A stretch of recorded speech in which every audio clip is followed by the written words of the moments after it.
अब खबरें विधानसभा से। छत्तीसगढ़ विधानसभा के शीत सत्र पे द्वितीय अनुपूरक बजट 2,500 करोड़ का पेश किया गया, जिस पर सदन में चर्चा कराई गई। विपक्ष ने अनुपूरक बजट को सीधे तौर पर नकारा बताया। अनुपूरक बजट पर पूर्व मुख्यमंत्री डॉक्टर रमन सिंह ने कहा कि प्रदेश की सरकार अपने राजस्व में 19% की कमी लाई है। ऐसे में माना जा रहा है कि प्रदेश सरकार वित्तीय प्रबंधन में फेल हो चुकी है।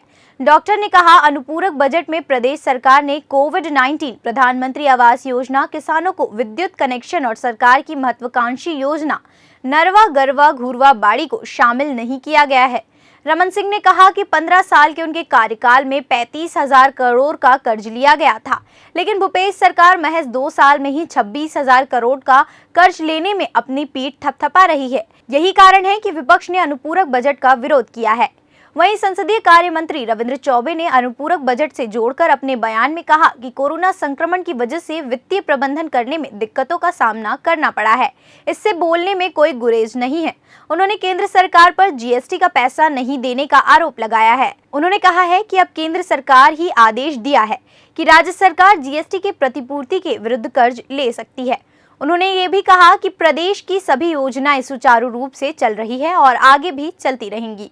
अब वित्तीय स्थिति का ज्ञापन सदन में रखा जाता है और अभी कोविड के चलते सारे हिंदुस्तान की वित्तीय स्थिति, राजस्व की प्राप्तियां क्या है, ये पूरा देश जानता है। केंद्र सरकार को, राज्य सरकारों को जो पैसे दिए जाने चाहिए वो भी दे पाने में केंद्र सरकार असफल है और उन्होंने ही निर्देश दिया है कि राज्य सरकारें जीएसटी की प्रतिपूर्ति के अगेंस्ट लोन ले सकती है और जिन सरकारों ने लोन अभी तक नहीं लिया है तो उसको भी केंद्र सरकार का कहना है कि राज्य सरकारें अपने जिम्मेदारी से लोन ले लें। तो मैं समझता हूं कि ये स्थिति कोविड के चलते सारे हिंदुस्तान के सभी सरकारों की है। उसके बावजूद भी छत्तीसगढ़ की सरकार है, हमारे आसपास के 7 राज्यों ने अपने कर्मचारियों की वेतन तक की कटौती कर दी।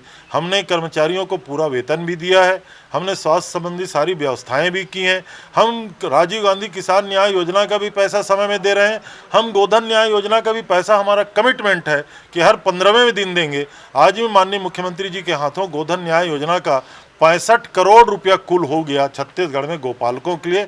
तो मैं समझता हूँ हमारी आर्थिक स्थिति अभी अन्य राज्यों की तुलना से बेहतर है। विपक्ष ने यह भी कहा कि केंद्रीय कर राजस्व जो मिलता है उसमें 19% की वृद्धि हुई और 1% की वृद्धि हुई और छत्तीसगढ़ के जो कर राजस्व है उसमें 19% की कमी हुई।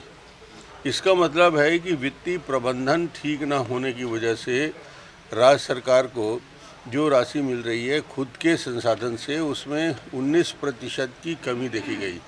मैंने बजट में 2-3 मूल प्रश्न उठाए जिसका उत्तर मैं समझता हूँ अभी मैं बैठूंगा मुख्यमंत्री जी देंगे।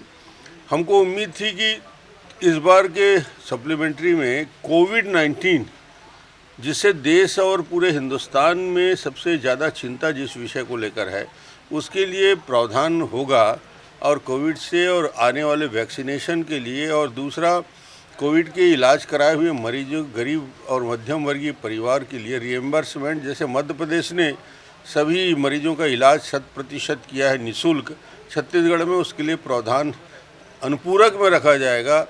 प्रवासी जो मजदूर आए उनके लिए 1,000 की राशि रखी जाएगी। मगर दुर्भाग्य है कि दोनों विषय को उन्होंने छुआ नहीं कि 15 साल के कार्यकाल में हमने 33,000 करोड़ का ही कर्ज लिया। 15 साल में 2,500 करोड़ के हिसाब से हमने 15 साल में कर्ज लिया और ये 2 साल में ही निकलते निकलते 26,000 करोड़ का कर्ज लेके कीर्तिमान स्थापित कर रहे हैं। इसका मतलब है कि 60,000 करोड़ से ज़्यादा कर्जा हो चुका है और ये सरकार के जाते जाते 125 करोड़ का कर्जा हो जाएगा। इसलिए हमने इसका विरोध किया।